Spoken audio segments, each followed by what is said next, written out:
Here we go. Episode 1. This is the start of something new, isn't it, Leroy? Cheers to new things, Adam.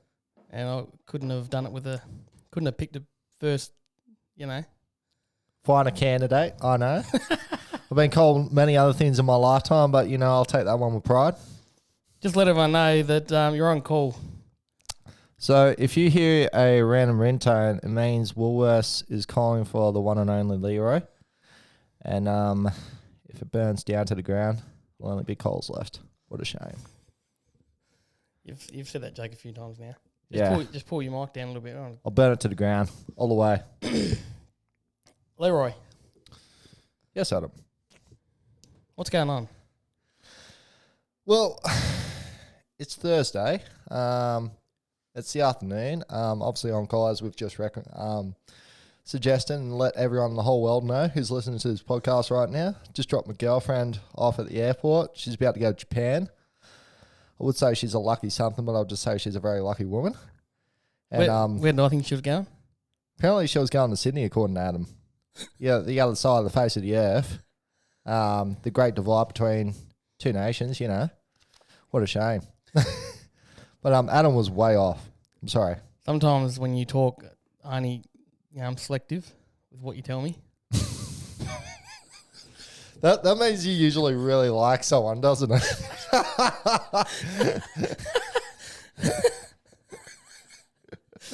When you say stuff, you'll ring me up and I'll be like, we talk for 5 minutes, I only get 2 things out of it. And then I've got to ring you back half an hour later and say, what did you say? Yeah, that's very, very much a common case with myself. But every time I ring you, your hello is, I'll call you back, and then just hang up. That's a new way of greeting people. Haven't you figured that out yet? For anyone who doesn't know, saying goodbye is the best way to say hello nowadays. So just keep that in the back of your mind. Works real good on first dates too. Leroy. What you got, Adam? Let's get down to the start of how we met. You're on. You tell your side of the story. Well, a great start to this story will be mutual friendships. There's lots of good people in this world who bring lots of other good people together. And we met at a show where I was actually filling in as doing a guest appearance for an old friend. Had the privilege of playing alongside with him, did the gig. Adam and myself had actually met previously at the Grinners Jam Nights, which were held by another local friend. Got up there and actually got to showcase my not so great talent on that night. Can I just say though, I was there with another friend. It's pretty much a cocktail bar. So we'd had one too many, and me and my friend got up and had a bit of a jam. I was playing this 6-string bass. I don't know where I was. And then at a cocktail bar, didn't we establish that already?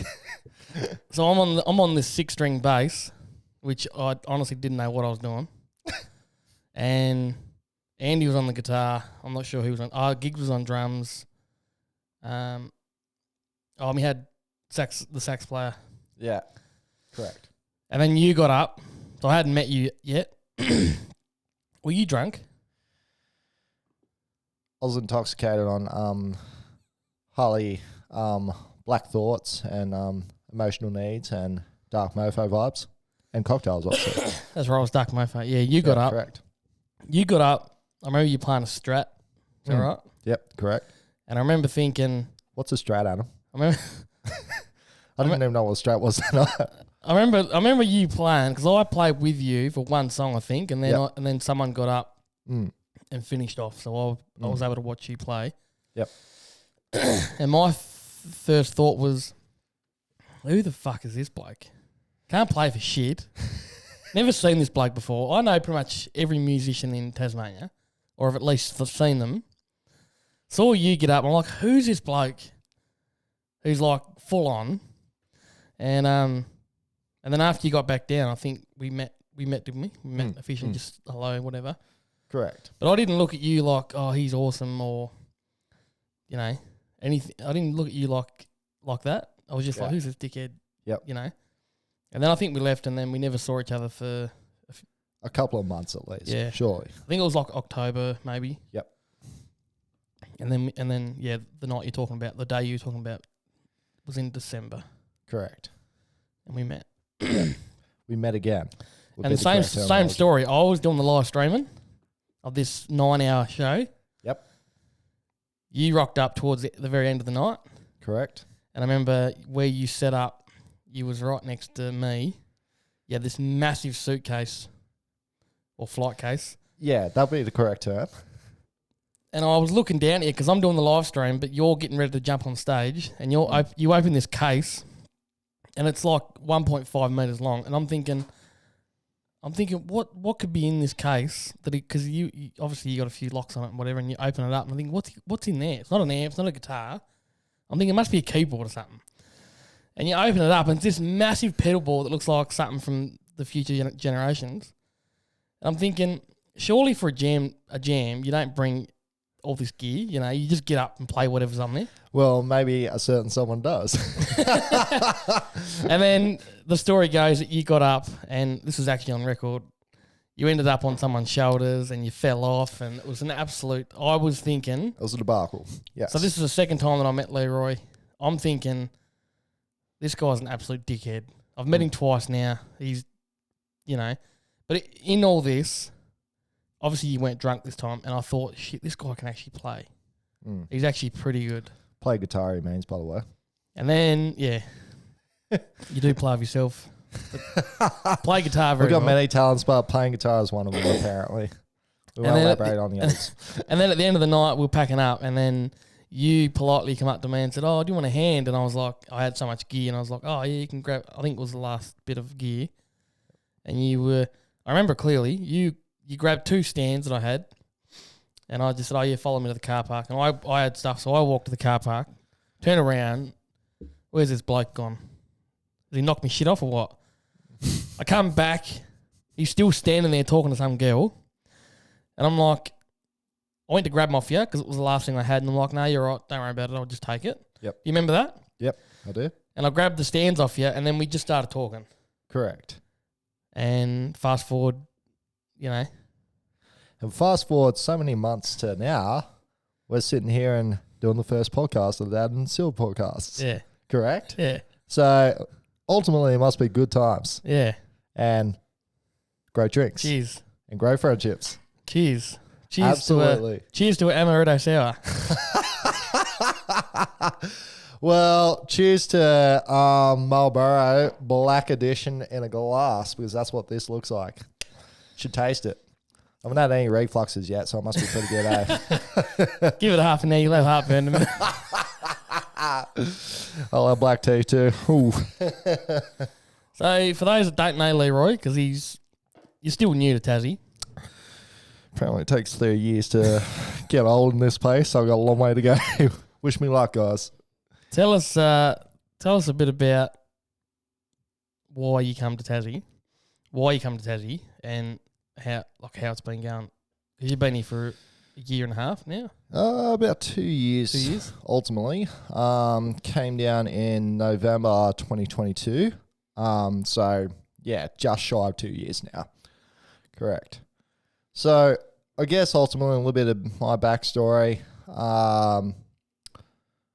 Essentially, I moved down to Tasmania because I've got a background in being a refrigeration mechanic. That was my choice of trade coming out of school. Originally, I had intentions when I was completing my HSC back up in New South Wales, where I came from, obviously. Wanted to do avionics in the military, got talked out of that, and knew I definitely didn't want to go to uni. I had somewhat of passion to pursue music on a professional level. And ultimately, very quickly realised that wasn't much money in that at the time, and probably the best choice or path to take. So I actually ended up doing a trade, and I'll go into the background of doing refrigeration and air conditioning, obviously, because that's the way it works within our regime. So is this recent, or is this after school? No, this was straight out of school. Yeah, right. So I guess the old man was a little bit old school in a lot of ways. We were kind of taught use your hands and other things, obviously, as well. I'll leave that up to the listeners in imaginations. Lots of cocktails, guys. Trust me. All right, it's go time. But yeah, so I was very kind of persistent on the idea of doing a trade. So ultimately, straight after school finished, I was like literally pretty keen to get straight into it and earn a few bucks to my name. So I did a couple of different trade experiences, did like a week with Chippy, a couple of weeks with Sparky. In trade lingo, that's an electrician and someone who works with wood, for those who are not able to commute. So, Yep. so going back, Yep. when you was in, I guess high school, Mm-hmm. was you, what sort of student was you? Was you a grade A student or not? Fuck no. I couldn't even spell the letter A out of the alphabet. So God help me being a straight A student. So when you left for year 10, did you go 11 and 12 or did you? Yeah, did 11 and 12. And I probably didn't do the best as my parents were hoping they would, but Yeah. not all gifted in that way. And the funny thing is I'm probably earning more money, in all honesty, than most kids were in my class at the end of the day now anyway. So what's that got to say? I thought of that today before I was at work today and I was thinking about the podcast and I thought, I won't think too much about this, but a couple of things I thought of were, well, I won't give a number, but you're on a good wicket. Absolutely. You're probably earning 3 times the average salary. Yep. And I had a feeling you didn't do good in school. I didn't either. I did shit. I think that's why we're here. No, I'm sorry, guys. That's how I'm going to break it to you, all right? The key to life is not doing well in school, but, get your shit together while you're young, all right? Well, so I was thinking, about this and I was like, I knew you didn't do well in school. I thought I'd ask anyway, but I thought maybe I'll be surprised. I'm not. Yeah, so anyway, so after school, best compliment yet. I've known this bloke for a while now, and we, Leroy's at the top of the list, so I can say whatever I want. So then after you do, you work with tradies for a Correct. while. Then what happened? So essentially did, I guess, a couple of work experiences, just short periods amongst a few trades, and kind of came across the idea of being a refrigeration mechanic, because essentially the reason I was really attracted to it ultimately was because it was like electrical, mechanical, plumbing, all kind of intertwined into one trade. And I was like, that's pretty cool. I don't mind that. So pursue that, and I'm actually have been doing that ever since about 2012. So just over 10 years now, essentially. Quick maths, that's definitely not 10 years. You're probably looking more at about 12. That's why I failed at school. And yeah, essentially did my apprenticeship mainly around the air conditioning side of things, and then later down about halfway down the line got into supermarket refrigeration and essentially found that to be my passion. Obviously, that's where the most money is in our industry. So who doesn't like dollar signs in this day and age? Because I certainly do. And I pursued that, and that's actually what ultimately brought me down to Tasmania.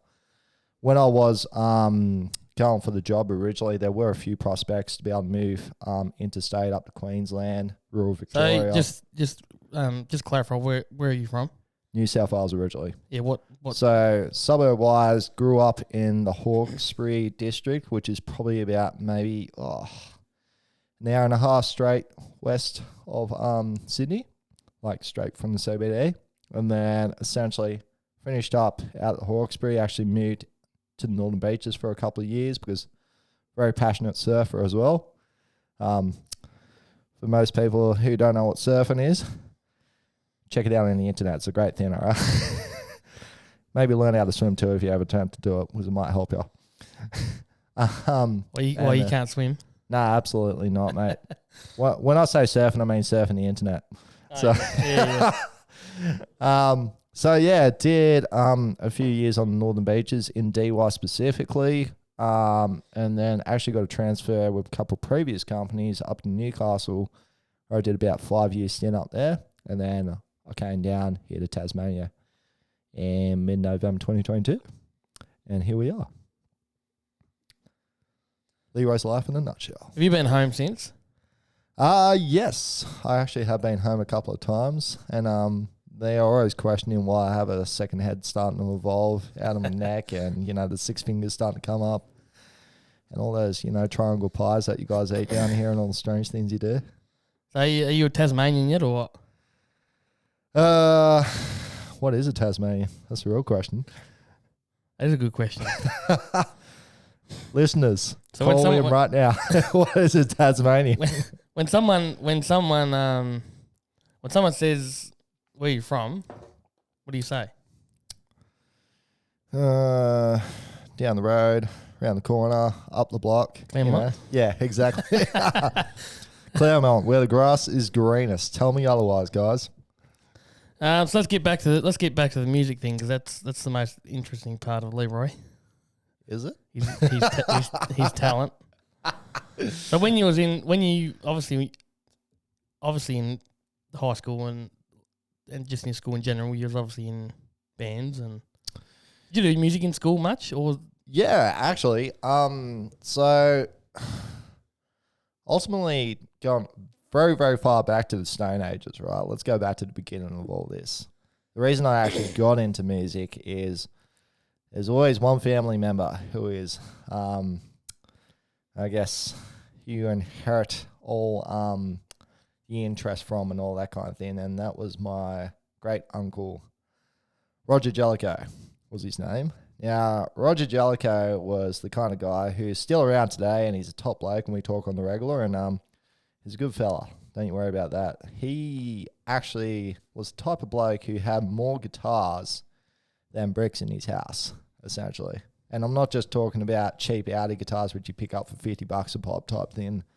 So that's where you got it from? Absolutely. So if you want to blame it on anyone, blame it on Uncle Roger Jellicoe. All right? So he obviously plays guitar. No, he just collects them and just looks at them. He Using those cooking accessories. How old is he, roughly? Roger will be probably about mid-70s now. So will you inherit the guitars? Does he still have a collection? Yeah, he absolutely does. You will inherit or not? Well, why do you think I keep in contact with him so regularly? There's strategy behind these movements, guys. Come on. Imagine they all go to your sister. Yeah, you know what? If they went to my sister, she'd probably use them as firewood. So let's hope that never happens. Hope I love you. I'm sorry. All right. I'll tell you something. So, for some reason, right, you've always been wanting to,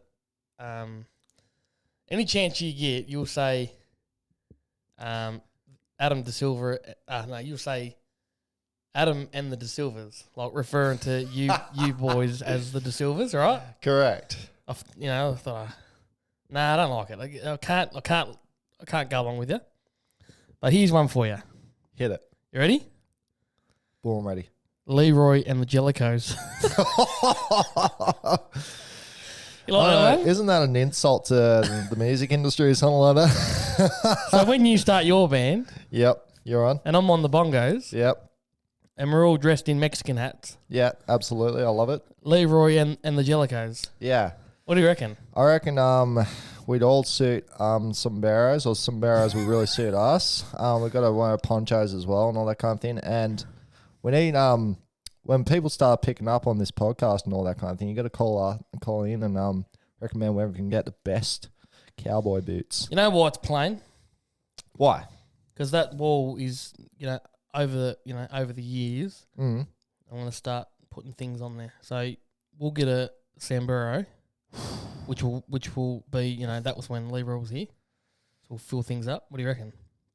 I reckon Leroy sombrero will be a beautiful asset in this house. You've already got one, so Yeah, but I need to claim it. I reckon we're gonna make a custom made one. Speaking of hats, can we just have a quick second? Hit it. Where's your hat?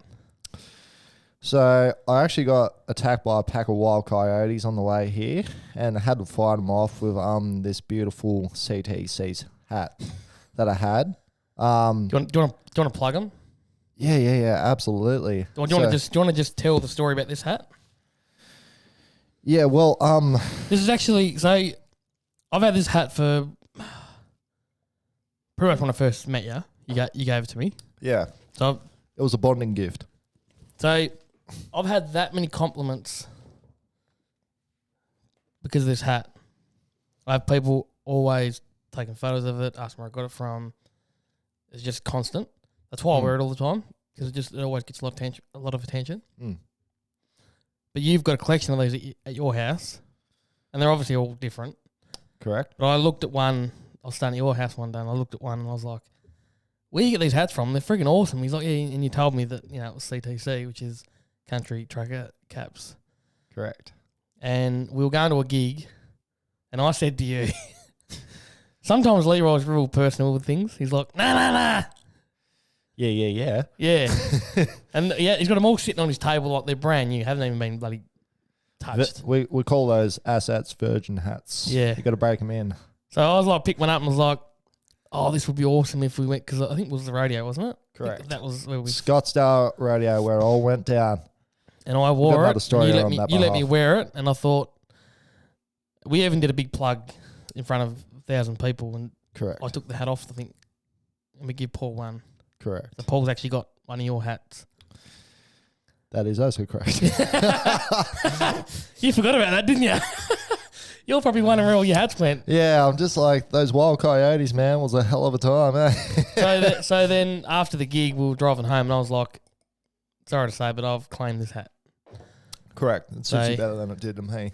And I've actually got a few guys at work that, 2 guys have ordered ones. Mm. So Adamant in the office. I'm gonna get one, and I'm gonna make one personally made for me. It's probably been done before, but I'm gonna send it in like the quote, and they can do whatever they want with it. It's probably been done, but it's gonna say, see, we can beat this later, but I spell cunt with a K. So I put the K in country. You like that one? I do. Yeah. I'm also dyslexic. I can't spell. Oh dear. Oh man, freestyling is definitely not my jam. So, we've already said that you're on call, yeah? Yeah, correct. So if anyone who's perving on me and keeps seeing me looking at my phone on the table right here next to my tobacco Pepsi Max, is why I kept looking at my phone. Leroy loves his girlfriend, by the way. I'll tell you some stories later on about the special girl. So let's get back to the history first before we move forward. Let's go back. So you've got a brother and a sister. Correct. Both older, and yes, I'm the young one. And you're a good-looking bloke. I've been told otherwise. And then you were telling me and the boys the other day that you were going back. You were going to, where were you going? So recently went to Monday Bash. Yeah, and it's basically a big concert out in the middle of nowhere. Absolutely it is. And I said to Leroy, who you going with? And he's like, I'm my sister and who? Brother-in-law? One of a very good friend up in Sydney. He goes by the name of Julian. And then my older sister, Hope. So we've got a group message with me, you and the boys. Correct. And we always talk a lot of shit. I just want to let you know that I didn't say it first, actually. I didn't say it first. I said it last. But I was like, Leroy's got a sister. She must be hot as fuck. So Paul writes and says, I don't know what he said, but he was like, what did he say? Is your sister hot or something like that? No, it wasn't that. Yeah, let's get one thing straight. I think it's a bit odd for the brother to go answering that question regarding his sister because, officially I'm not Tasmanian, neither am I from America, so we don't do that thing up on the mainland. So, guys, I'm going to signal you out right now, all right? That's actually the funny part because I said, is your sister hot, Leroy? And you're like, I can't answer that. And then I think I said, send us a photo. Lol. And I'm pretty sure I photoshopped myself with long hair, and I was like, yeah, that's my sister. Right? That's pretty much what it is. Yeah. That's pretty much what it is. And also, by the way, just look into your camera there. Just let the people know that you're not actually stoned. I'm Leroy, actually. Can we make that very clear, guys? All the time he gets people saying, "Oh, you're fucking off your head. You're stoned," and he's not. He doesn't do drugs. He's never. Have you even touched drugs? Actually, I've got some good stories about that, eh? Yeah, we've got all the time in the world for that. So yeah, absolutely. Let's hear a good story. Let's hear a good story. Well, once a good friend and myself did acid, and this was in the Bronx of Sydney, right? It was this beautiful suburb called Rooty Hill, right next to a place called Mount Druitt, where everyone goes on. I climbed a mountain, and it was called Mount Druitt, and that's the shittest joke going around town. But anyway, back to the acid story. It was a good jam. So we took this tab. It was pretty cheap stuff. Old mate was like, yeah, it doesn't matter. We'll have a good time. We're in good company. We're in a safe environment. Happy days. All the right kind of scenery. And so we took this tab, had a bit of fun, like a couple of minutes went past and all that kind of thing. It kicked in a while. And then my mate kind of had a bit of an erratic reaction, right? Time went by. It got more and more wild. More time went by, and he actually ended up taking all his clothes off because he thought he was getting chased by a pack of wild emus down the road. So here's my mate running down the road of Rooty Hill, naked, assuming that he was getting chased by wild emus. So that was my story about acid. Is acid marijuana, but isn't it like a different form of it, or is it completely different? Nah, totally different, mate. Ah, right. I don't know how they do it down here in Tasmania, but it's different back up in Sydney. Yeah. Is that the only time that you've ever... That's the only time I've ever touched that. I've done the old sachet white powder as well. Doesn't really give me a vibe because I'm jittery as fuck. Anyway, we need something to calm you down, actually. Yeah. So I suppose that's where the Pepsi Max comes in. Best drug that's street legal. Well, I've only ever touched marijuana once. Mm-hmm. Interesting. What? You want to hear my story? I think he's still on the high. I haven't recovered since. So when I was... What you got, ads? So pretty much from when I was about maybe 13. Yep. So me and my cousin, it was Easter time. We got sent down New Beena. Where's you been? Down South Tassie. Where's South Tassie? Just keep going down. And we got sent there for, I think, a week. And we were, I think I was 13, so he, maybe 14, actually. Mm-hmm. He was 13. So we got sent down there by ourselves with my uncle, and he was a bit of a hard ass. And we knew we were going down there, and it was like, we were so fucking pissed off. Because, our parents just wanted to get rid of us for a week, It was their time away from us. I couldn't understand why they want to do that. So we go down to my uncle's place for a week, with kids. All we took was, I think, must have been a PS1. Mm. That would have been like 2000. The first of its kind. 2002. Yeah, it would have been a PS1.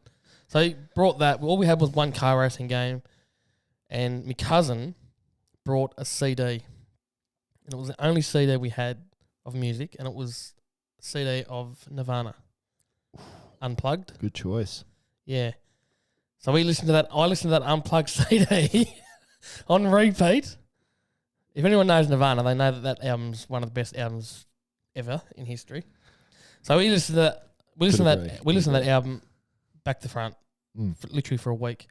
I think you played the game once, but by the time I got home, I was like researching Kurt Cobain and Nirvana, and I was the biggest Kurt Cobain fan anyone's ever seen. I wrote history books on him. I brought every book. Back in the day, when VHSs were a thing. A thing, probably before DVDs took off. I remember I was busking down Salamanca, and this old guy, used to pirate, not movies, but he used to pirate live shows. Yep. And sell them out of the back of his van, totally illegal. Yep. He'd print the cover and put it in, and it'd sell them for $35. So I was busking with a friend, and we always used to bust for something. It was usually phone credit. Mm-hmm. Once we got enough for what we wanted, we'd just leave. So, and we couldn't leave until we both got what we wanted. So we were busking. I think he wanted credit or whatever it was, and then I needed $35. So I just kept playing because you only get like $2. $2 or so, mates. Not even that. Like it could be an hour and you've made $3. You know, so hours and hours and hours went by. Finally got $35. Went straight to the van, and he was packing up. Brought this live VHS of Nirvana. So just give you an idea of how dedicated I was, you know, following Nirvana and Kurt Cobain. So when I turned, I think I was 16 at the time, and my best friend at the time, he was a guitarist. He was pretty unreal as well. Yep. He was a stoner. So after school, he'd go to the scout hall with like other friends, and they'd get stoned or whatever. So I said to him, and he offered me all the time, like, do you want some? Do you want some? And I'd always sit next to him and all the other boys, and they'd smoke a bong. Handed it to me, nah, don't want it. Didn't even try it. Then it was 10 years. That was 2004, because Kurt Cobain died in 94. So that was 2004. It was coming up to the 10-year that Kurt Cobain, anniversary of his death. Yep. And I was like, I said to my mate, I want to get stoned on that day. I'm doing it. I don't give a fuck. I'm doing it. He was excited and went around the whole school like, oh, Adam's getting stoned at the scout hall, and, you know. So anyway. It sounds more like the anniversary celebration of Adam getting stoned. Don't worry about Kurt Cobain. Who's Kurt Cobain, mate? So we go to the scout hall after school, and I'm like, we brought a bottle of Johnny Walker, Red Label. Mm-hmm. I think I brought it. So I wanted to get off my head like I've never been before. Yep. So I've got Red Label in my hand. My mate's got the bong and he's having a few, and he stocked it right up. And I remember him putting heaps in there. Yep. And he's telling me how to do it, you know, just suck it and just suck it right in, hold your breath and whatever. And I'm like, yep, no worries. I did it. I don't know if I coughed or not, but anyway, I did it, and I was like, I waited a couple minutes. I'm like, oh, nothing. Give me another one. He's like, no. He's like, you sure? I'm like, yeah, just give me another one. Trust me, I want another one. Yep, doing it. I hadn't felt anything at this point.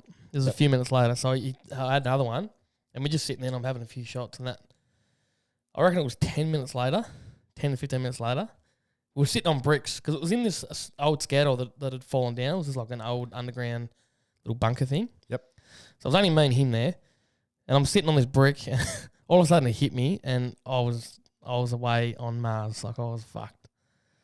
And I remember we went down the park where a couple of our other friends were, and I remember Charles Markham, who was a close friend, he was there, and he looked at me and he grabbed me head and looked at me in my eyes and said to me mate, oh, you got him fucked, didn't you? He's like, oh, you fuckhead. And I thought I was going to die. And I remember I made it home. Yep. Went in the back door because I thought Mum was going to kill me. Mm-hmm. And I snuck in the door, snuck in bed to sleep it off, and I slept it off, woke up, and I was fine. But I've never touched it again. So that's my story. That's deep. Glad I done it though. Like, you know. Yeah. You know, you've always got to. I think like.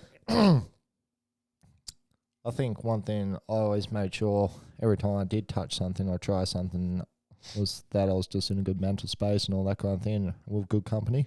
Yeah. And sometimes it doesn't even matter because sometimes you just get chased by wild emus apparently. You know? It's just the way it goes. You're in good company all the time now these days, aren't you? 99% of the time. when you're with me. Absolutely. Yeah. When I'm with certain people, absolutely I am. When I'm at work, can't spill too many beans there, I'll lose my job. You know how it goes. I do know how it goes. So, I guess we've got to go back to the opening topic, I guess, of how music brought us together. Right, because we didn't really finish that story. So, ultimately established that we very firstly met at a cocktail bar. Nothing really kind of happened there. We knew of each other. Fast forward a couple of months later, we met at a friend's gig, and essentially we hit it off there because a bit more in detail, because essentially you dropped on myself after we'd yarned for a bit that you were potentially looking for another guitarist. And I guess you highlighted that the opportunity might have been presented to myself. So forth that I did a bit of a demo shake for you, and then you'd make your mind up from there. Do you want to elaborate on that a bit? Yeah, so I've obviously been there, done that, and I thought I'd seen you play the first time, which wasn't a good impression really, but you were drunk, I was drunk, it didn't really matter. And I did see you at Brick Factory. Remember you came you was a patron. Remember you came in and actually, I just saw your big smile and I thought, remember I said to you, you got the fucking best smile I've ever fucking seen. I've been told I got the best other things as well, but I'll leave that up to the listeners' imagination.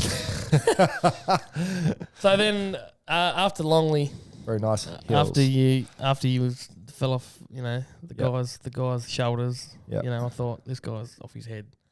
And then when I went to grab my stands off you after you was holding them, we got talking, and I said to you I was potentially looking for someone. Correct. I just want to go down a different path with things. And I just liked the way you communicated with me. That was probably the initial thing. I thought, if your guitar work needs work, we can work on that. But your personality and your professionalism was like the top of the list for me. And then I said to you, the easiest thing to do and the best thing to do is to just send me something of you playing to I'll send you a few songs. Did I send you a few songs? I think originally you're like, I'll send you a few songs, and I was that excited about the opportunity. Yeah, and I never got that far. Yeah. And I was at the gym. Ultimately, I beat Adam to it. Yeah. So I was a little bit slack with sending me a few examples or whatever I was going to do, and must have been only a few days. You must have been pretty excited because I was at the gym.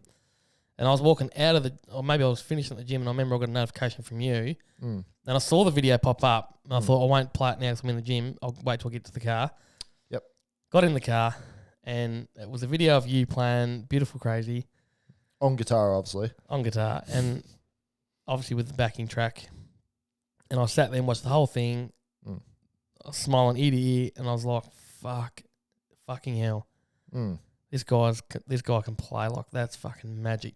I knew you started crying. I rang you straight away, didn't I? Yeah, you did. And pretty much said, let's have a jam. I don't even know, what was the first gig? Must have been Brick Factory. Very first gig that we did was a back-to-back session, because we actually did a brick gig on the Friday night, and then that's right. And then we did New Norfolk, which was actually like a council initiative thing. Was that on the outdoor stage? Yeah, Australia Day. Correct. Yeah. Oh, I thought he was going to say, didn't we do a back-to-back and go to Scottsdale? Scottsdale was later down the track. I think that was like... Oh, that was February. Yeah. But wasn't that back-to-back as well? Yeah, correct. It was. That's another adventure. Let's go down that road, because that's really funny as... Yeah, but before we do go down that road, essentially that's, I guess, how we established the friendship and all that kind of thing. Like, the opportunity arose. I was stoked at it. I always wanted to play with a country band, even though some people hate country music. Bless your souls. But I absolutely loved the challenge and all that kind of thing. So as soon as it came up with Adam, I was like, I'm jumping on that straight away.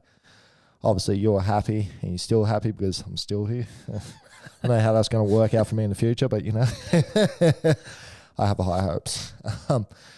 But yeah, we've had plenty of gigs since then, no doubt, and we'll elaborate on one particular weekend where we played Brick Factory. So when LEROY, you didn't really, obviously you joined the band, but you didn't technically join the band. You were just playing gigs. Correct. Because obviously I had a guitarist, and you were just doing a few gigs here and there, and one gig turned to another. Obviously that's kind of how it went. Correct. But we had obviously at the start of the year we had a fair few gigs booked and that came in the diary, and I pretty much said to you, look, we do a country gig and we do like a rock gig. All up, there's like 60, 70 songs. Yep. I know it's a lot of work, and I understand if you can't do it, but we've got a gig in a month. You got 30 days. We've got two gigs, a country and a rock gig. Can you learn 70 songs in like a month? And you were like, yeah, no worries. I'm like, I don't reckon you can, and I understand if you can't, but yeah. Anyway, you surprised me because we had a jam, and I was like, shit, this guy's next level. So in February we had a brick factory gig, and then we had the rodeo the next day. So we had 2 PAs. My ute was in Queensland, so I flew down. Your ute has a canopy on it, and there is, obviously not enough room. Restricted space. So absolutely. I borrowed my uncle's ute, and it was a $200 car. A cheap old Hilux, like a really old, needs a bit of work. No. Like smoke blowing out. The story goes, it was about a $2,000 car, carting a $200,000 PA. Yeah. With $200 straps. That's the best memory from that weekend, wasn't it? And I said to Leroy, because it was a 4-hour drive, wasn't it? About that. Yeah. Yep. So we had Brick Factory on Friday night. We got home at 3:30ish. How about we revert? We just both worked all week. Well, I'd worked all week. Adam had worked as well, obviously, and then flown down from Queensland for the gig. We actually had to pick up a PA from a very good friend. Which is a long drive anyway. Yes. In the opposite direction of our gigs. No. Remember, we had to pick him up. The PA actually had to come from another gig, which finished at a very, very close time to our first gig on the Brick Factory night. That's right. Yeah. I know where you're going with this. Yeah. So we very strategically had to utilize some of that equipment at the first Friday night gig, and then we very strategically as well had to get some of that gear home because we weren't going to be able to fit it all safely in one of the utes. So here we are, just completed a week's worth of work. Both met up to pick up this PA gear, grab what we had to grab to be able to get back to my place, ran all the way home, then dropped all that gear off, ran all the way back, picked up second lot of gear, set it all up for the first gig, did the first gig, which went from 10 till 2 a.m., did the pack up, had about, I think it was like 4 hours sleep or something like that, wasn't it? Something like that. It wasn't enough, obviously. It was super sufficient amount of sleep. Absolutely. That's why we were so wrecked. And then, I'll let you finish that story. And then we got up the next day and... Yep. Fresh bacon and eggs. Yeah, that's right. You cooked. Well, you cooked, but I remember you cooking and just taking your sweet ass time. That's because I was cooked. And I'm thinking, we've got to drive this. We've got to pack everything first, and we've got to pack it good because there's a lot of shit that's got to go in 2 cars. Absolutely. And we've got a 4-hour drive, and we've got sound check and everything, and we tried to have a bit of a sleep, and we woke up, and you made eggs and bacon for us, and just chilling. That's such a Tasmanian thing to say. It's bacon and eggs, guys. Get it right, all right? Not eggs and bacon. Eggs and bacon, mate, all right? We've got Eggs and Bacon Bay, right? I'll take you there one day. Oh, God. And then I remember your lounge room, you couldn't even walk in there. We had 200 grand's worth of PA gear all just scattered in the lounge room. And we finally packed it in the shitty old ute. So we packed the $200,000 PA system into the $2,000 ute and strapped it down with $200 straps. I hope Greg's not watching this. Greg, we love you. We love you, Greg. I'll just tell you, Greg, it was secured friggin' awesome. We spent 2 hours packing that shit. And we finally got on the road and went up, did the gig. It was actually, I reckon it's probably the best gig we've done in terms of just... Yeah, considering it was fresh times, I reckon it was probably, it wasn't the tightest one we've done so far, but it was definitely probably the funnest. And yeah. It's just good, obviously, when you've got 600 people singing to the song. Yeah. And they're louder than you, like it's a good feeling. I'm pretty sure I caught a few teeth that night as well, eh? Can we talk about the phone numbers or not? Yeah, absolutely. So I'd only just met Leroy not long before, and I wasn't really on a personal level with you yet, was I? I mean, we got pretty deep on the way up there, didn't we? I don't mean, skin to skin, guys. I just mean on like an emotional level. Don't get too excited over this kind of crap, all right? So just remember, I'm not Tasmanian. I'm used to having, Paul's a fucking good looking bloke. But he's pretty quiet and reserved, and he doesn't really, not much happens with Paul. We love Paul. Every now and again, I'll get a girl that'll be like, oh, the bass player, he's all right. I'm like, no, he's married with kids. He's happy. What? He's happy. Paul, I will say, I think you're quite... Yeah, just for those who aren't watching and only listening, we've got a pet tiger in here right now, and his name is... Anyway, continue with Paul. So, throughout... So, for almost 15 years, I've been the young one of the band, and I've always had a guy that's twice as old as me, but by my side for 15 years. Not a lot of people come up and say, "Oh, what's his number?" Or it's usually me. Like I get all the attention, or Paul, and it's been like that forever. Like it's literally been like that for as long as I've been playing music. It's always been, either a girl wants my number or whatever, or a bloke. Or a bloke, yeah. Because that's the Tasmanian thing to do, apparently. So then when Leroy joins the band, he does a gig or two, and we do the rodeo, and there's 500 people there. We had 2 breaks. You remember that? Mm.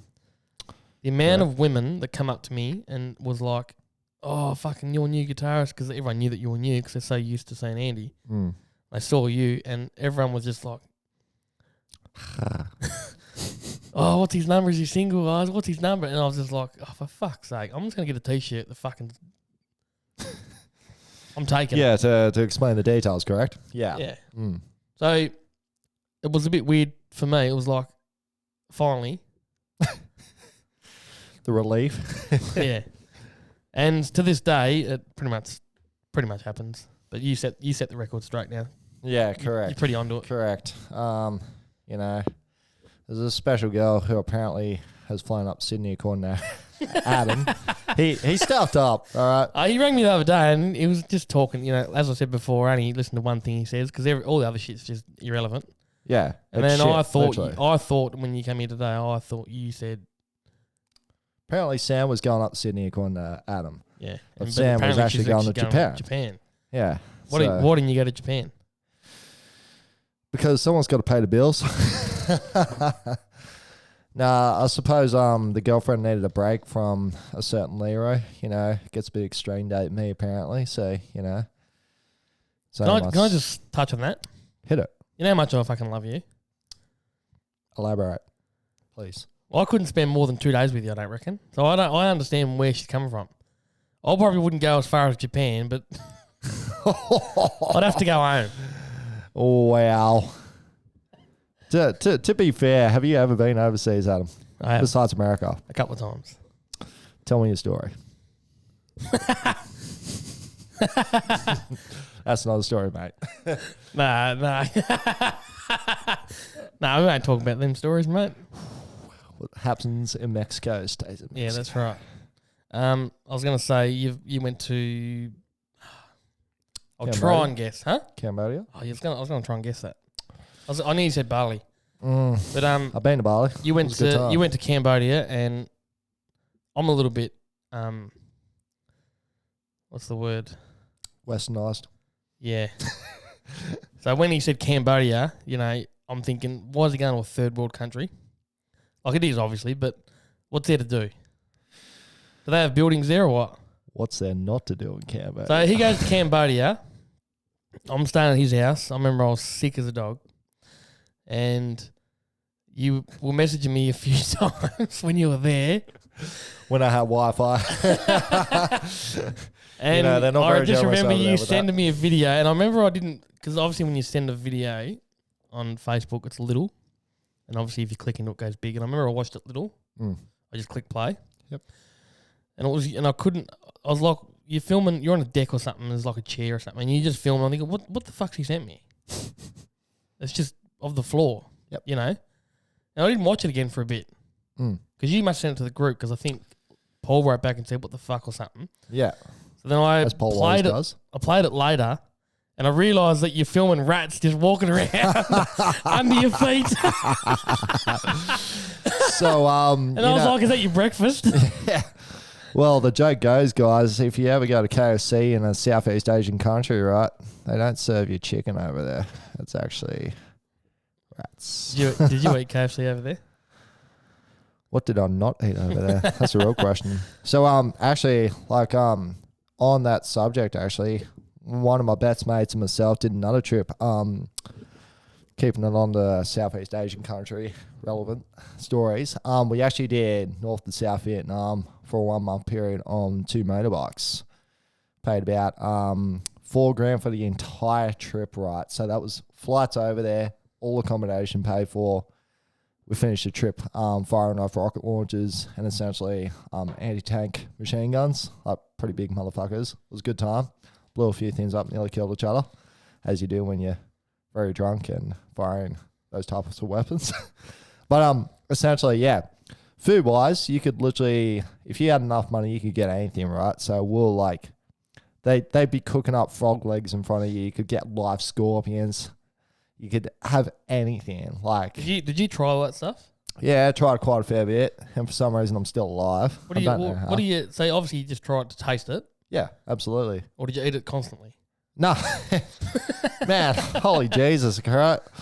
All right, I like to think I'm a man of class, but you know. No, it was mainly just trying certain things. Like, one thing that was really common in Vietnam, about midway down, there's a massive suburb called Nha Trang, right? And it's kind of like Russia meets Vietnam. Like, with the Vietnamese there, they're actually all the restaurants, literally, their menus are either in Russian, English, or Vietnamese. And that's how, like, if that doesn't kind of give you an idea of the influx of Russians there, that should give you an idea. Just quickly, can you give us your best Vietnamese accent? LEROY. Love you a long time. Man, I can't do accents to save my life. Listen, can we just get to the chase? Yes. How many ladyboys did you get with? Well, every woman over there apparently has 3 legs, so I lost count, if I can be honest. Karaoke and Jack Daniels is the enemy every time.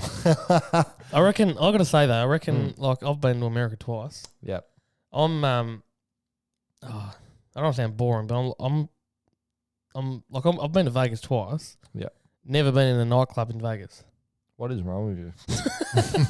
Why'd you even go to Vegas? I'm the kind of guy that walks up and down the strip with a fucking massive cocktail or margarita, you know, like in There's nothing wrong with that. in the hottest weather possible, you know. Yeah, like, absolutely. Just looking at the waterfalls and checking. So checking it was about hot girls. 30 degrees. But we could never travel together, I don't think.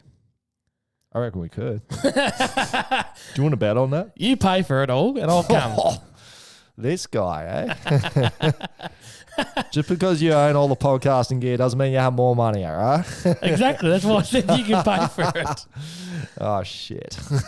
I just think the contrast is so different. Like you've been, where else have you been? The Cambodia. So done Cambodia, done Vietnam, done Indonesia. I have done, where else we're going to? Fiji. And I'm pretty sure that's it, to be honest. Yeah. It's been a long day at work. I can't think too hard. It's going to hurt me.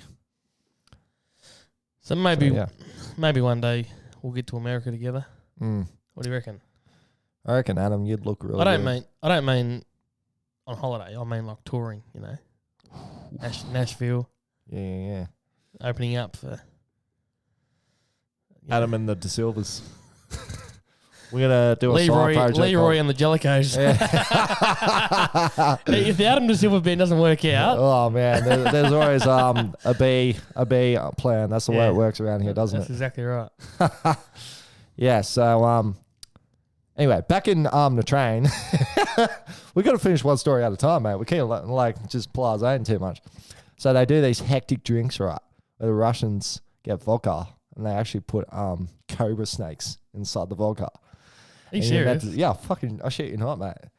you know what? It's just the way the Russians go. So you smash those drinks down and, you know, you can speak Russian. That's apparently the way it works. Really? Yeah, That's just totally. crazy. No, that's Russian. Who's the guy that you went with? Yes. Did you, because he's from somewhere else, so you met there? No, we actually met in Sydney because I was right. actually up in Newcastle at the time. This was before I came down to Tasmania, obviously. And we flew from Sydney airport. We went to 4 different countries in one day and had a meal at every country. It was a vibe, trust me. And when Julian would when totally you support me in this. when you came home, Yep. I don't know where you was, but you were just leaving, and I video called you. Yep. And you're like, I'm in the airport, and I said, show me around. Yep. And there's this massive airport, like the roof was huge, like it was huge. And I started laughing because I'm like, where the fuck is everyone? There's not one person in the airport. You're like by yourself. Yeah, absolutely. There was only enough room in all of Phnom Penh, Cambodia for just me in that one airport. Was that in Cambodia? Yeah, it was. Absolutely. Wow. It was a good time. Siem Reap, not Phnom Penh. I'm sorry, guys. So what's the... No, you do love it. You do love it. Yeah, absolutely. You had nothing but good things to say. And also, do you want to do a little plug? Yeah. You've got a bit of a... Actually, I was pretty impressed with your little edit. Oh, thank you, Adam. Honestly, it surprised me. I was like, that's actually like entertaining. Hit it. So what's your handle on that? Handle on... I've done a few plugs and... What's your channel though? What's the name of your channel? Oh, so another, I guess, bottomless pit of spending money I love being enticed by is photography, and I actually filmed the Vietnam trip back in the day and made a bit of a video just I guess kind of capturing all the moments that Jules and myself shared on the trip because it was so much fun. And I'm not one who's very good at telling stories, so I let the camera do all the work because, you know, it's way easier to just show someone a film rather than tell the same fucking story about 5,000 times. So yeah, it's just like a LEROY JELLICOE photography thing. It was done pretty good though. Like it was. Have you done one for Cambodia? No, I haven't. Did you film it though? No. So there's no edit coming? Nah. I'm disappointed. Trust me, one day, it'll just be lots of videos of lots of rats. There'll be videos coming of us when we go on holidays. Yeah. I'm going to make animate a rat. Yeah. No. Absolutely. No. We'll go to the USA first. Sounds good. Well, if the USA tour doesn't work out, we'll just go to Cambodia and if we don't get enough fans and don't get enough money behind us to go to America, we'll have to go to the next. Could you actually imagine the idea of doing a tour in Southeast Asia and some country to Well, you've been there. Would you reckon to go all right? I reckon it'd be awesome fun. They love the karaoke over there. They probably wouldn't understand us and I wouldn't understand them. For good reason. It's just a vibe though, isn't it? Yeah, absolutely, mate. There's a lot of I'm just thinking about being on stage with you. I've got to tell you something. Hit me. I don't think I've told you this yet. I'll tell you if you told me in about a couple of minutes. No, it only happened the other day. So you know, our last gig last weekend, we had a gig at Brick Factory. Yep. And I brought a new toy. Continue. I'm slightly concerned right about now. No, the fog machine. You called me about this yesterday. Oh, I told you already. Yeah. Putting a hose in the liquid. I've already told you. Well, we need to finish the story now for the listeners and the watchers. Hit it. So I brought a fog machine and got to the gig, and I actually said to Paul, because I had it near his feet, there's a little red button with a little on a little. The holy shit button. Yeah, it's just a red button. You push it with your foot. I said, "Can you push it?" And I said, "You probably got to hold it." So then nothing happened, and I turned around. I'm like, "What are you doing?" He's like, "No." He's like, "I've already pushed it. It doesn't work." I'm like, "Fuck." I think Paul just done because when I set it up, Paul was like, "Oh, fucking fog machine." Like I don't think he likes him, and I think maybe he just didn't push it. So we had a break, and then I'm trying to push it, and nothing. And I'm just like, for fuck's sake. She wasn't smoking because I had to go to my way to get it on that night. Yeah. Because I only just got them in time because I really wanted it. Yeah. So I thought, fuck's sake, I want to take it back. So go back to the shop the other day.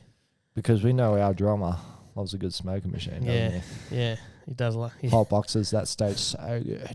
So I got a new smoke machine. The guy wanted to test it, and then I was like, "Look, I haven't got time.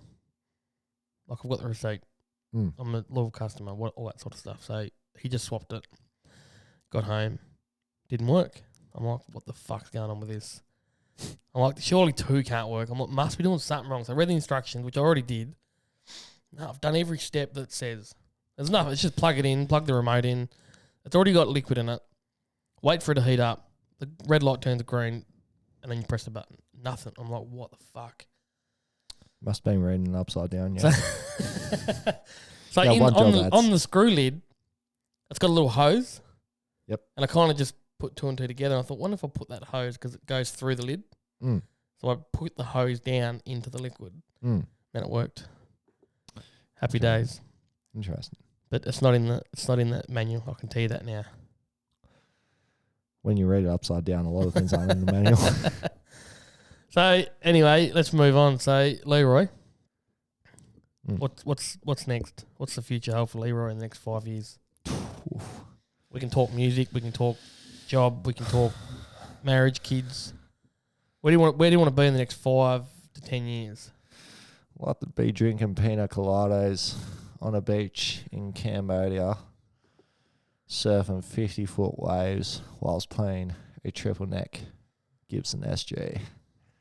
That sounds pretty achievable. With me or? With me, myself, and I. No, I'll bring a couple of people along for the ride, absolutely. So No. what you're saying is if music could support bills and travel and living, you would do that. Right. Obviously. Let's seriously answer that question. Ultimately, I'd love to set myself up in the future to be able to have a bit of passive income coming in. So ultimately, I can pursue a career in music. That's absolutely something I would vibe. Obviously, being a refrigeration mechanic is something I don't wish to do long term, if I can be honest. It's a great trade. It's got great payment. The gig I have at the moment is definitely paying the bills sufficiently and all that kind of thing, but it's not my passion. Music would be an absolute dream. Always wanted to travel. That's another big thing as well. So if we can put 2 and 2 together, I'd be cheering. Yeah. In regards to marriage and all that kind of thing, let's see where the roller coaster takes it. Absolutely.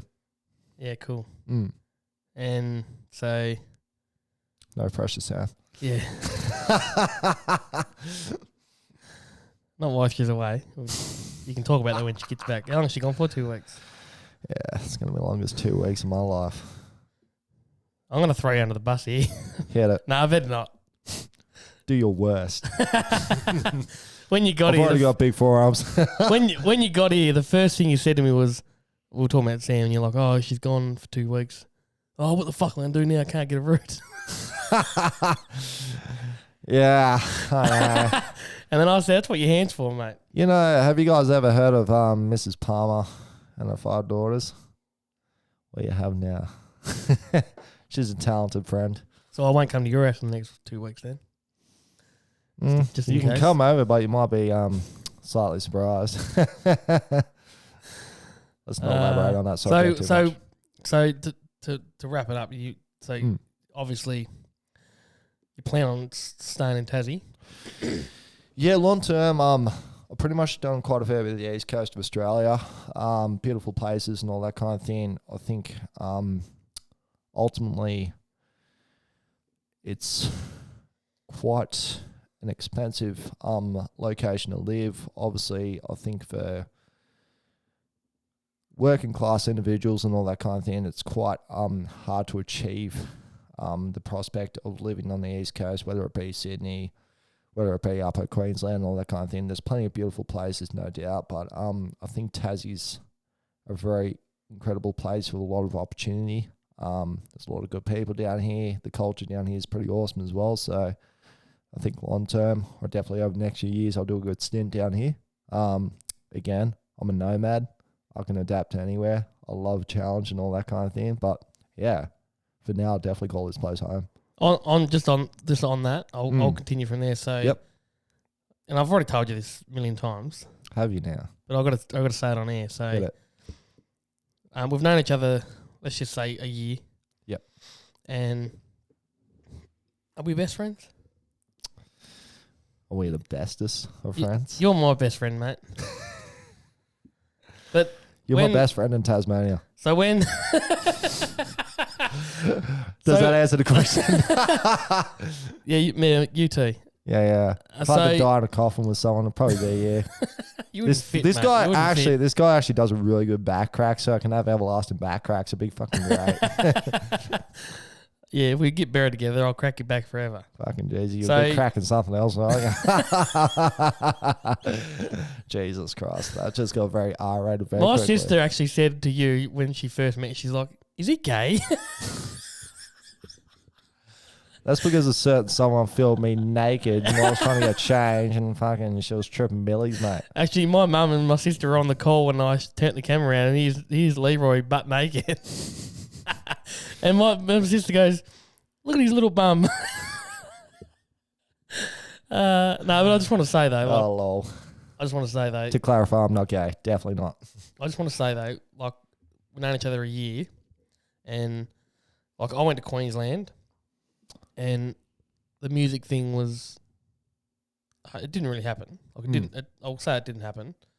And obviously, I probably could have pushed it harder, and I did. I think I did 2 gigs.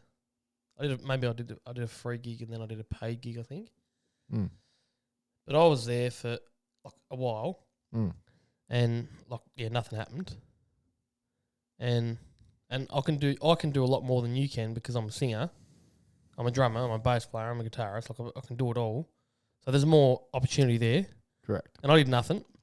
But then you come to Tassie, and in like a year, you've just done all this stuff, and I'm just like, fuck, you're just like squeezing the fucking shit out of life, hey?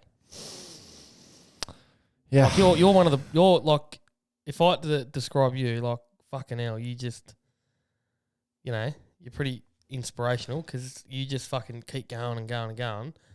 And even though when we met, it was like, I wouldn't say it's by chance, but pretty much like we were in the same spot at the same time. Right place, right time. That's all. Yeah, but I ask myself this question: if we didn't meet at the cocktail bar, and if we didn't meet at Longley, which is the day that we sort of talked about, do you reckon we would have played together anyway? Ultimately, I think don't take offense to this, locals, but Tassie's a small place. And word gets around pretty quick down here, as I've found out over time, in my personal experience. I think it would have happened eventually, no doubt. Yeah. I think, if I'm honest, I've always liked the idea. I've been very attracted to the style of country guitar playing. And one of the privileges of playing with Adam as well, obviously, is he does a lot of paid gigs. And that was a very big interest and drive to myself, because I feel like the difference between people who play for fun and pay for and people who play to actually somewhat make a living, whether you acquire that as a hobby or as a bread and butter requirement, people who play for fun don't take it very serious. But people who do music actually for a paid avenue of pursuit and all that kind of thing, they tend to be the people who take it a lot more serious. Yeah. And I'm very passionate about music, and obviously, like I said before, the avenue of country guitar playing is something I was very interested to and always have been very interested in, because it's quite technical, it's quite a challenging genre as well. And having played quite a fair bit of jazz back in the day and all that kind of thing, I was like, hell yeah, it's like playing jazz but a lot faster, and people actually get into it. You're not just playing to all these silverbacks in the room smoking cigars and looking at you with cocked heads while they drink their whiskeys when you don't play their favourite tune to the T. So, yes, I think it definitely would have happened over time. Yeah. But it's like, I think we would have met at some point. And But I met you, and like I said, I already had a guitarist, and the band was well established, and but I was just like, when you joined the band, obviously our friendship, just went to a new level. Yeah. Absolutely. It was just like, I just remember like little things, and you still do it. Like, I won't go through everything, but just like when you would ring up and, before the gig, or the night before, like you'd ring up and you'd say, what time do we start? Oh, we start at 9. All right, do you need a hand with anything? Like, do you want me to bring anything? Like, what do you need? I'll be there early. I'll help you set up. I haven't had that. I haven't had that. I've been playing in pubs for close to 15 years. And just, like I said, like your musical ability is fucking obviously really good. But even if it wasn't, and we met and you joined the band, if it would be like, fuck, just you doing what you do, without the guitar is like next level, and like I mean, I've got pretty good hands. getting all serious now, mate. Yeah, so this is when the emotional aspect comes in. I'm a lot. Nah, but on air, I'm just like saying the fucking best thing that could have ever happened, because over the years, and most people that know me know that I don't really fuck around. Yeah. So if someone's giving me the shits, if someone's not pulling their weight, they're gone. Like I don't really fuck around, and I've had to sack a lot of people. So my first band, that I used to play in pubs with, called Triple Threat. So it was me, it was Andy, another Andy who was a school teacher. Yep. Who he was in his 50s, same age as Andy. And like I respected him heaps. Because he was a school teacher, he was a music teacher, and he knew his shit. Yep. But he would just make a lot of mistakes. Yep. And like we're talking just basic rock songs. Yep. And he, the chorus, same 4 chords, and he'd stuff up, not just a mistake, like full on, just forget what he's doing. And I'd always give him a look like, what the fuck are you doing? And then like the next chorus, like he'd do the same thing, And then I'd like after a little while, after probably might have even been months or years, I finally had a chat to him and said, look, and I said it as nice as I could, but basically, can you pull your head in, fucking relearn the songs or whatever. But anyway, after, I think he was in the band for maybe, I feel like it might have been like about 5 years. I had the same band, same drummer, guitarist, bass player, and me. And then so I finally let him go. Yep. And people fucking hate it. Like I remember our last gig, he got in my face, like this close, and he was like, oh, these are all fucking, arseholes, and he's fucking planned this, and fucking you're a fuckhead, and he never even got paid that day. Like he just left the gig. Yeah. And this was like 2015, 16 maybe. I've not talked to him since. And we used to go for dinner before every gig. He'd always shout, or I'd shout, or whatever, and like he was awesome. He's a good bloke, but has not spoken to me since. Yeah. And then the same thing happened with the drummer. Like maybe a year later, I had to say to the drummer, like he was using a drum kit it was my old practice drum kit, which I sold him, and he was using it as a main gigging kit, which is fine, but he had practice cymbals. And I remember I said to him one day, look, do you reckon you could upgrade? And this guy was on a good wicket. Yep. Kind of like you. And I remember I said to him, like, do you reckon you could upgrade your cymbals at least? Yeah. And every gig he would come with those same cymbals. And I'm just like, all right, next gig is going to be your last gig, because I've been doing this for months and months and months. And the last gig he rocked up with new cymbals. Passed his signatures, a whole set. And I remember he walked in and I was like, nah, I've already made my mind up. You can't just do it now because I've said. Yeah. But all that, and then like, so having you is just, you've got more gear. And it's not even about that, but the point is you're above, you're way past my expectation with music. So I appreciate that. Hopefully, it's almost been a year. Hopefully it'll be, a forever thing, because I'd love to fucking go to Nashville and record. I'd love to have you next to me. Yep. Like, that'd be fucking sick. Yep. But I think, me, you and Paul and Giggs obviously have a good relationship. It's always fun. Well, I suppose if you put us all on the backside of a tour bus, we wouldn't kill each other after 2 weeks. Nah. That'd be a good start. I reckon that'd be good. Yeah. And I think maybe one day when if this grows, we'll get more seats and more mics and we'll get us all in here, have a chat. Because there's a fuckload of stories. Absolutely. I mean, that all we could tell. All good stories evolve around Coca-Cola, not cocaine, and Black Sambuca. It's the best stuff in the world. The Black Sandbook is a thing of the past. That's gone now. Got to let things go sometimes. It's amaretto sours now. Not for shots, but just main drink. I do love me a good amaretto sour. So I brought the ingredients when I first had one, and it's my favourite drink. I fucking love it. So I brought the ingredients and Googled the fucking how to make it. All right, how do you make a good amaretto sour? Okay. So because I know you're going to disagree, but no, each to their own. Okay, so it's sugar syrup, lemon juice, amaretto, obviously, a dash of whiskey. No, I don't do that one. Whiskey, amaretto. Okay. No, I don't do that. I know you do. Yeah, that is my personal.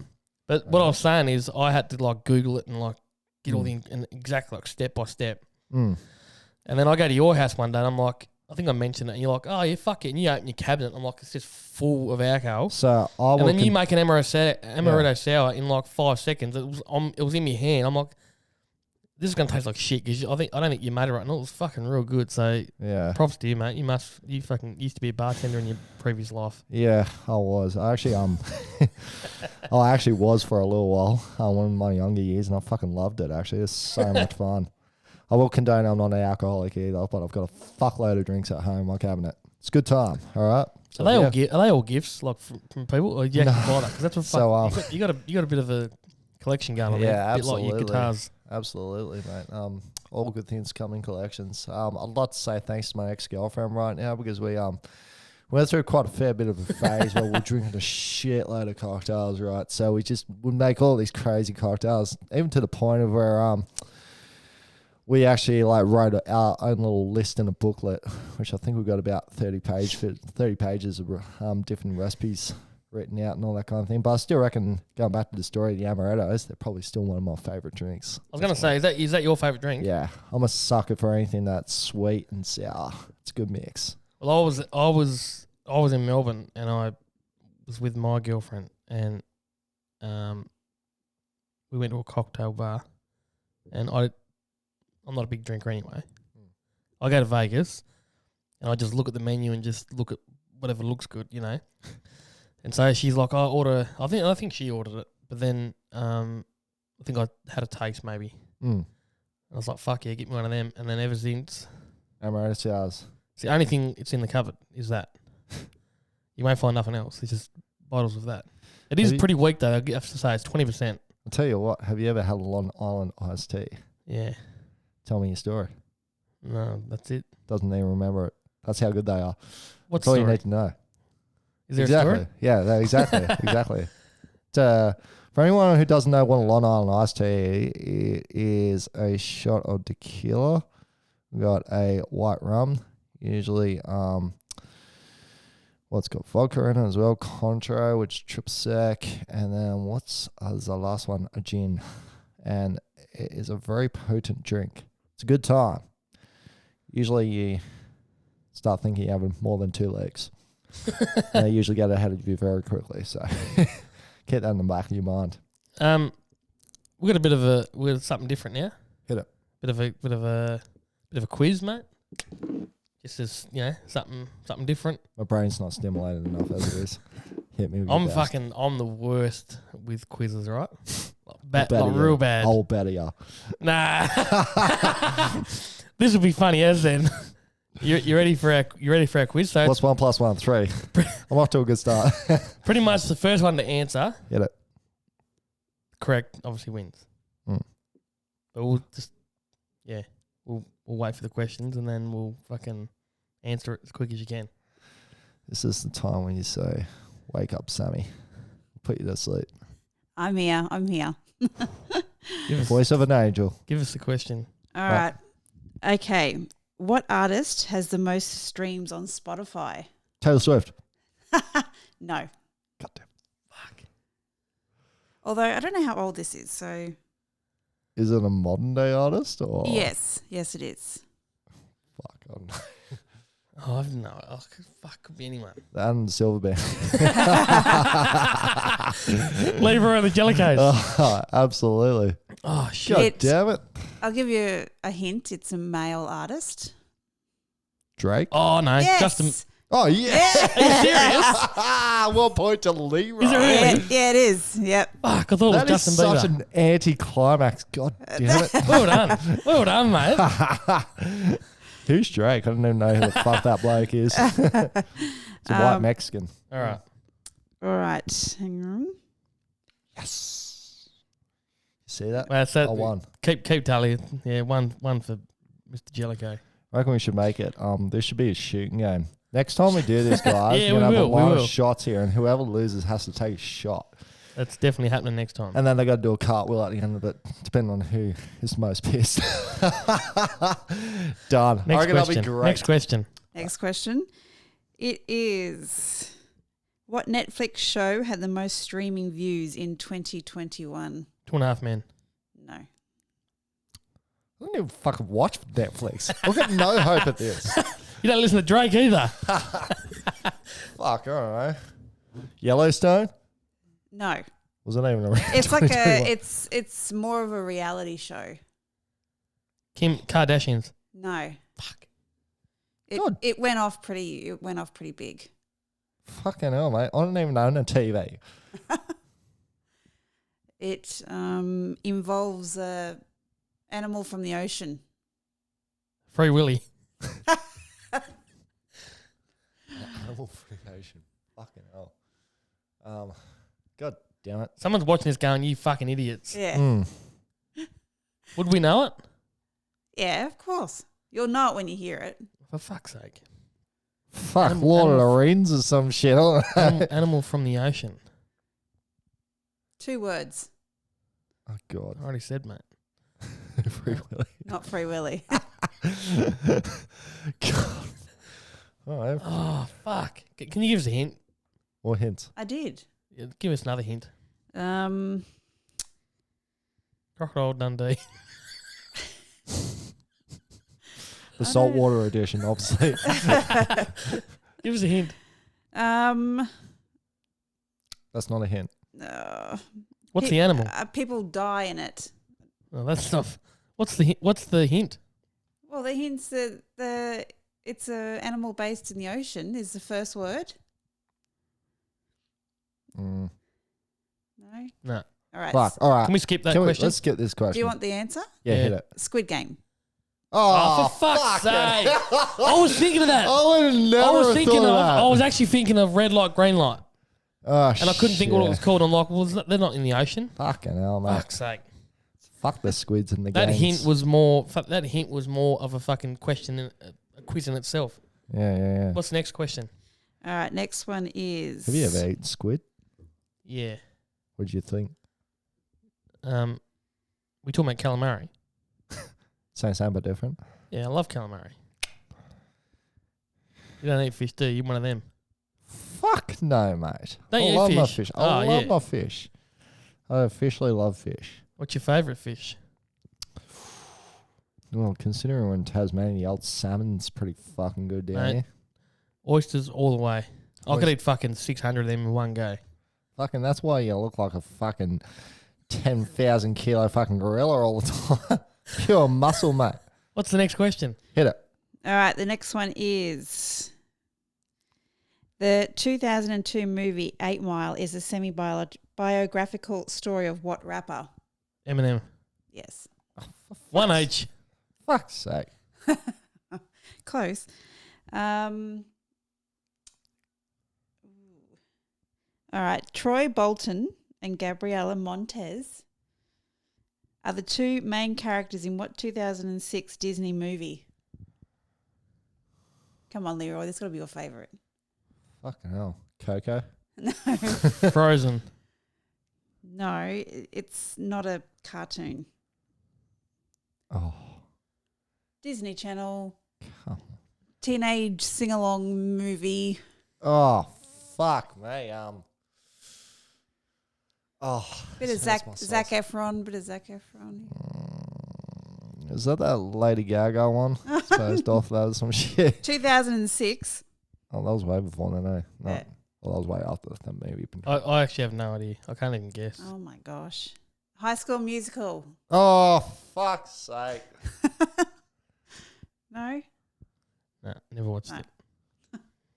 We're supposed to be Alright. musicians. You know what? Everyone's like, you're a muso, Leroy. You should know every song under the fucking Yeah, I sun. know. I get that I'm all the just like, time. I don't even know who the fucking Drake is, mate. He's the local pizza guy or some crap. You know who the Beatles are? Yeah, they're little flying things with they're about the size of your finger, right? Yeah. Next one. All right. You're not going to probably know this one, but I'll do it anyway. What's the loudest animal on earth? The whale. It is. Oh, fucking hell. I thought it was the mouse.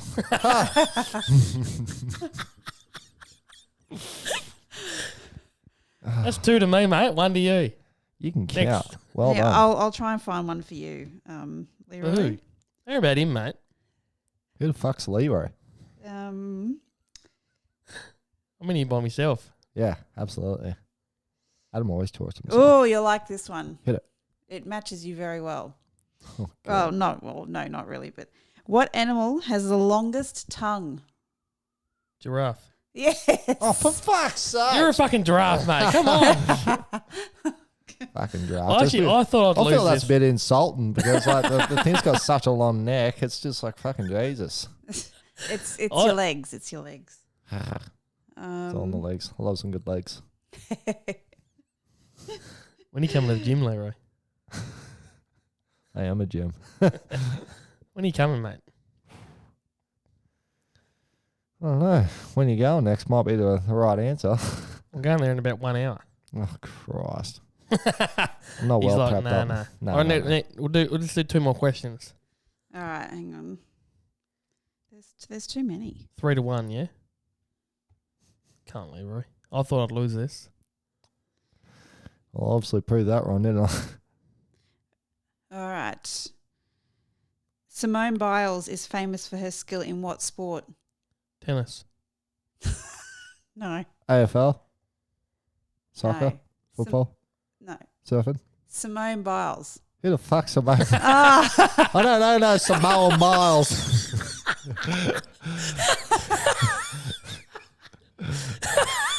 Oh dear. This is why I love you. Oh, God. Samoan. Yeah. I don't know Samoan. She was Samoa Miles. Who the hell? What's Samoan fucking family names of the child Miles? Simone. That was a joke, guys. I did hear that was Simone the first time. She was at the Olympics. Ah, Hurdles. No, they wear leotards. Oh, gymnastics. Yes. Hey. Well 3 to 2. done. ah. Gymnastics Alright, is this a very broad if fucking... you get this next one, we'll go round of death. You're on it. Yeah, let's do Yeah. the next one. 1,000 push-ups. Loser. Yeah, yeah. All right, let's see if you know this one. What is the national sport of Japan? Eat with chopsticks. No. Table tennis. No. Surely. Actually, it's martial arts. It's It's a form of martial arts. Yes, sort of. No, you got to get it, mate.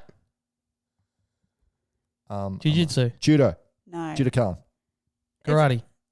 I wouldn't know. It's I don't even know if it is bloody martial arts, but it's a form of wrestling. Judokan, surely. Oh, of course it is. Karate. Oh, we fucked up. All right, next question. Sumo Oh, wrestling. for fuck's Of sake. course. I thought I was eating hamburgers. and shit. That's all they do, right? Fucking hell, we're retarded. One more. I'll condone that. All right, let me see. Sorry to the listeners. Yeah. It could be good or bad.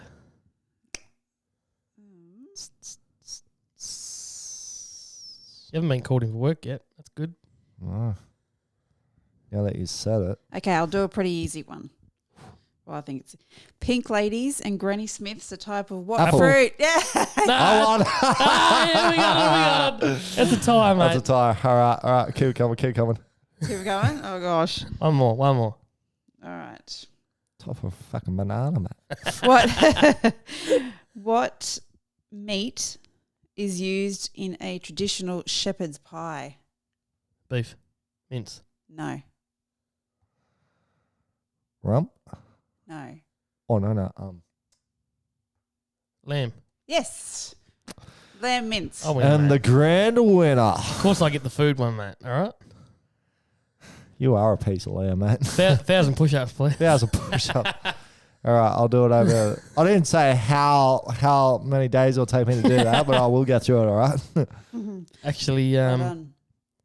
what was that thing on your calendar? You used to send me screenshots of your calendar so that I knew. Yeah. And So we overread something on there that was pretty funny. We wanted to actually, what was that?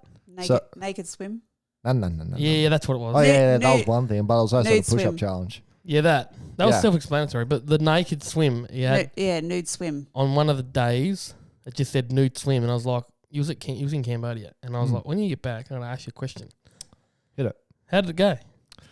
So, originally, Sam, my girlfriend, and myself were for the Dark Mofo event. They actually do the Saltus swim, which is on the main beach in Sandy Bay, whatever that beach is called. I don't really know. I don't really care. Yeah, Sandy Bay. Sandy Bay Beach. Let's just call it Sandy Bay Beach. They do a nude swim. And the go is, surely all these local people would know about this. Yeah, I know about it, but what made you want to do it? How did it come about? I just wanted to see the missus naked for the 1,000th time. Like, what more makes a happy? What makes a man more happy than seeing his missus naked? Surely, come on. All the men can testify to that. And if you can't, fuck off. All right. You know what I'd be worried about? Probably not the people around me, right, that are going in the water. So do you go in and swim to a certain point, or you just do what you want? So technically, I actually didn't even do the swim because she had, long story short, booked it in originally with another friend, and her friend chucked the sook that she didn't want to do it with me being the boyfriend because she was like insecure about herself. So very long story short, I didn't actually do it. Oh, that's disappointing. That's disappointing, man. I know there's a lot of things that disappoint. I wouldn't want to do it because of people up on binoculars and bloody zooming in, filming.